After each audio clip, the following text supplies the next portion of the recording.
L'accordéon souffle, tout devient une danse. Les pavés luisent sous les réverbères. Les rires s'élèvent, la ville s'éclaire. Les passants se croisent, des regards s'échangent. Le parfum du vent nous emmène, nous change.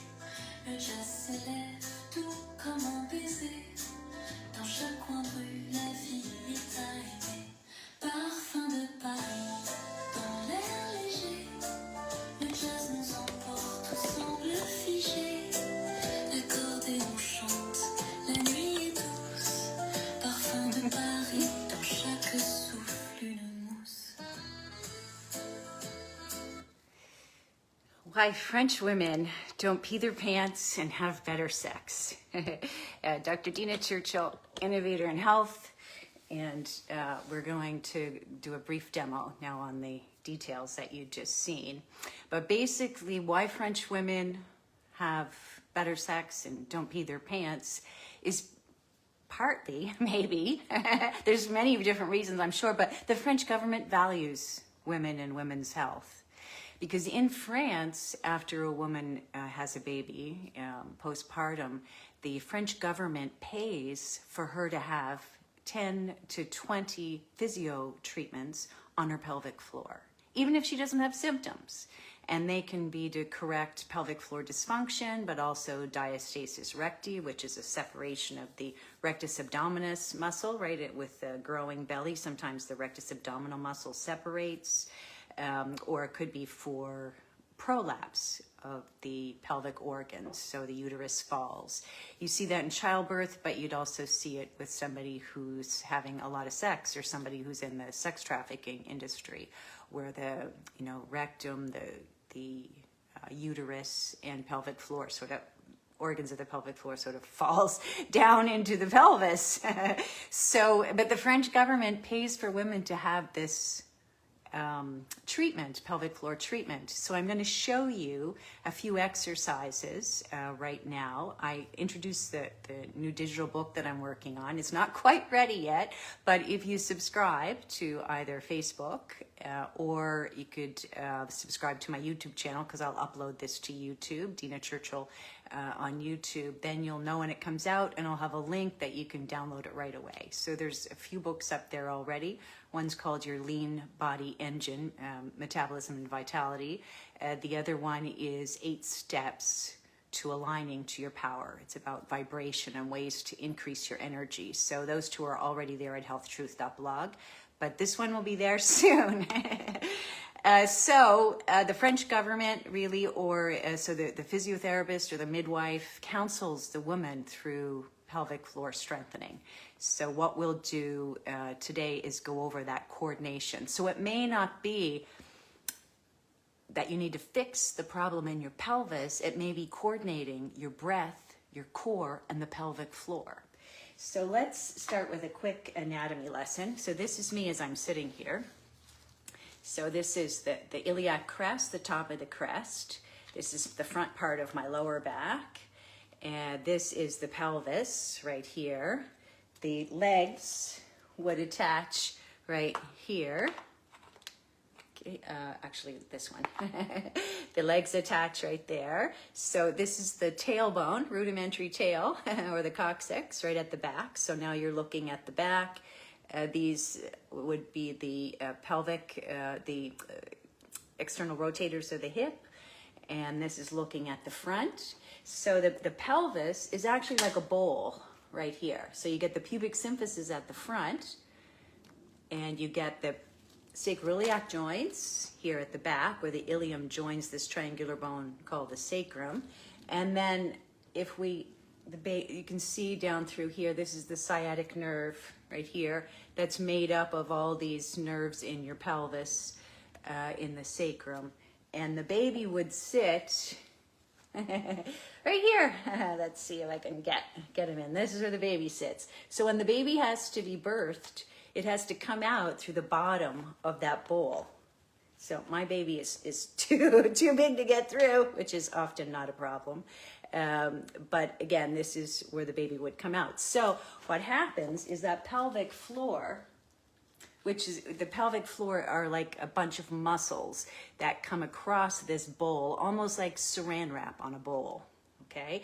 So in my picture, let's see if I can show you that. You'll see you're looking down into the pelvis in that picture, okay? Here's the pelvis here. So this muscle is the iliopsoas muscle, strong, supportive muscle. It's the only muscle that crosses 3 joints, attaches into your lower back, comes down across your hip, or your sacroiliac joint, and down into your hip. So that's an important stabilizer for your pelvis that we'll get into in our private coaching group. But for now, we're just going to talk about the pelvic floor. So here's what it looks like. This is where the baby is. This is a picture of the muscles, and I won't go over all the muscles in detail, but know they're like a hammock that support the pelvic floor. So it's like a living bowl. And as you extend, my top hand is going to pretend to be the diaphragm, and my bottom hand is going to be the pelvic floor. So as you inhale, you're actually relaxing or filling up your belly. Okay, so the lower pelvic floor is lengthening. You can do this exercise with me, wherever you are. Just make sure you're on your sits bones. Good posture is important. So when you're on your sits bones, you can really engage. If you're sat back on your tailbone, not only is it stressful and painful for the sciatic nerve, but you're not being able to recruit the proper muscles for this coordination. And like I said, the neurology is just as important as the muscular strength, right? Because the nerves supply the muscle. So lean forward onto the sits bone. Sometimes you have to pull the, flesh away from your buttock in order to feel those 2 sits bones, and they're called the ischial tuberosities. But if you're sitting on those bones, things are lined up. If you're sitting back on your sacrum, you're putting stress in the nervous system. So posture is everything. Sit forward, tucking your chin in. If your head is like this, like we often see with text neck, you're stretching the muscles, the anterior flexors, and also the scalene muscles. And if you're not in a good position, you could be using these scalene muscles to breathe, right? They're called accessory muscles to breathing because they attach from here down to your ribs. But we don't want to recruit that. We want to isolate our breath, right, to our core and our pelvis. So good posture. Tucking your chin in if you need to sit against a wall or put a book on your head. So your ear is over your shoulder, okay, in this position. You're not this way. You're really pulling back. And you can't pull back your head if you don't correct it from the bottom up. So if you're like this, it's hard to get your head back. You really have to rock your pelvis forward, create that little curve in your back, and then make sure your ear's over your shoulder. Okay. Now that we're in good posture, sitting on our ischial tuberosities, chin tucked in, as you inhale, the diaphragm descends and the pelvic floor muscle relaxes. So you're bringing air into your belly. It's going to expand. And this is a yoga breathing. So for people who I see, one of my first yoga teachers, Sandra Ryan, I love her so much, she will know this. A lot of yogis practice this breathing. So as you're inhaling, you're expanding your belly, the diaphragm comes down. As you're exhaling, you're deflating your belly, and the diaphragm pulls up, and it pulls the pelvic floor up with it, or the mula bandha in yoga. So let's try it again. We're inhaling, filling up your belly like a balloon. Exhaling, pulling up. So again, inhale. Everything comes down, lengthening the pelvic floor, diaphragm comes down, belly comes out, and then exhale. Try it once more. So inhale, make your belly big like a balloon, relaxing the pelvic floor down, and then exhale, everything pulls up. Diaphragm pulls up the pelvic floor. So this is the coordinated breath and movement that we sometimes get wrong.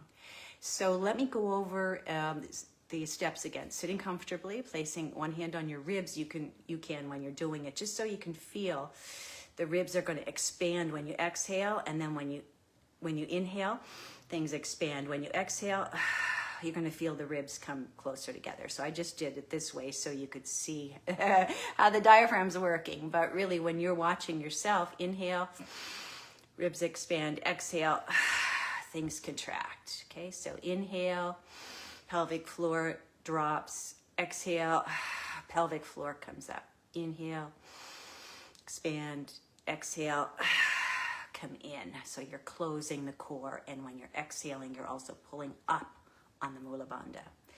So we talked about that. You can feel your abdominal and pelvic floor naturally kind of incline or recoil when you do the exhale. And if you can repeat that 5 times every day, that would be a good exercise for women who are, or men too, who are having incontinence, but often it's more common in women because of childbirth, for example. But 5 times a day. And then there's, no forcing, no squeezing, no aggressive Kegels, because Kegel exercises are helpful for some people, but sometimes the problem is not that your pelvic floor is weak, but that you don't have this coordination. So common mistakes when you're doing this exercise would be to use your neck, like a breathing with the accessory muscles, the scalene muscles, or your shoulders, right? You're not doing that. You have to isolate here and here, and that's your good posture, and you're isolating it to your ribs. So you can even put your hands on your ribs. And as you're inhaling, you're feeling your ribs expand. As you're exhaling, you're feeling them collapse and your pelvic floor pull up. Holding your breath is another common mistake, or sucking in your belly all day. I was guilty of that, because if you keep your belly sucked in all day, again, it's throwing off that coordinated movement. So, or constantly clenching the pelvic floor muscles, or doing endless Kegel exercises, holding it tight without learning how to relax. So many of the health professionals now recognize that some women have pelvic floors that are overly tense. And strengthening alone is not really going to solve that problem. It's the coordination of the breath, the core, and the pelvic floor that is really going to make a difference for women who have incontinence. As a previous chiropractor, I'm retired now, but for many years I treated women that had pelvic floor dysfunction, whether it was incontinence, constipation, painful sex. So if you have a subluxation in your pelvis, so a restriction in the sacroiliac joints, or a problem in the lower back, or weakness in the piriformis muscle, which comes across your hip, here, let's see, piriformis muscle.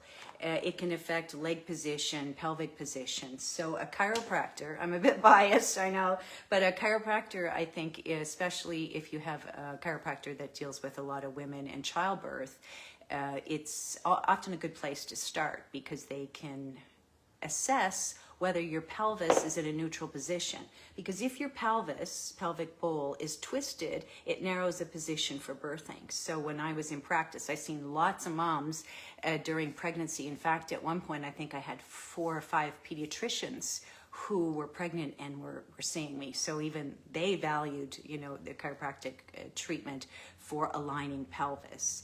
Because if the pelvis isn't aligned, it's hard for you to coordinate that breath and core. And again, knowing that the nervous system is ultimately what controls muscle relaxation, but also your breath.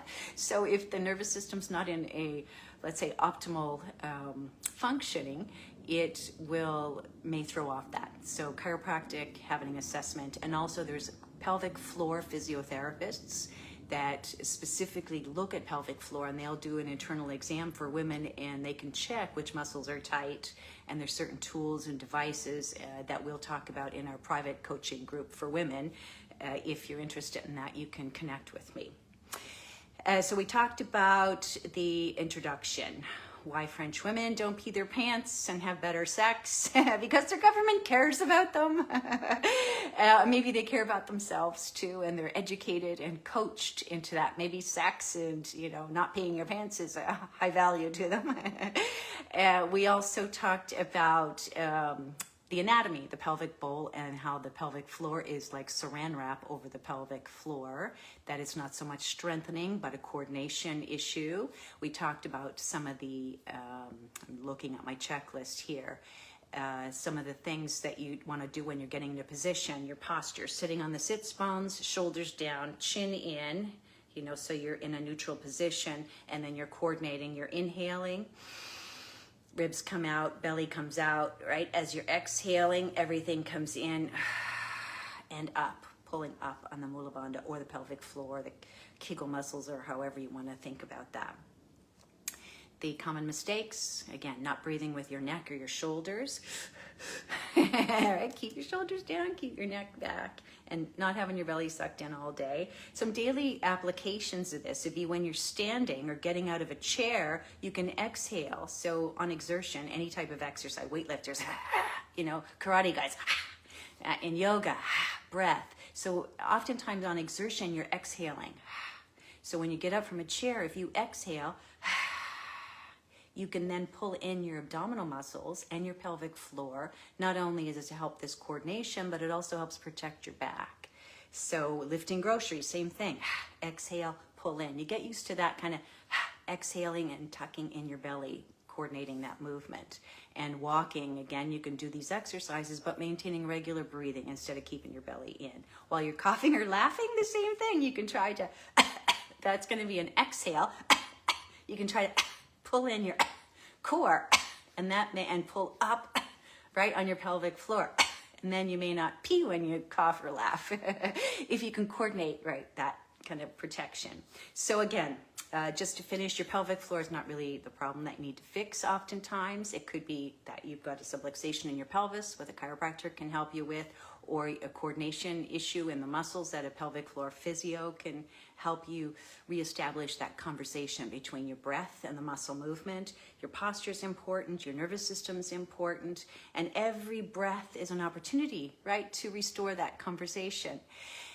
So the book, again, I hope to be finished by the end of the month, and healthtruth.blog is my blog where you can download it. But do subscribe here to this video if you're watching it on YouTube or BitChute or Rumble, or if you're live on Facebook and you're a friend, then that's great. We'll be seeing you here.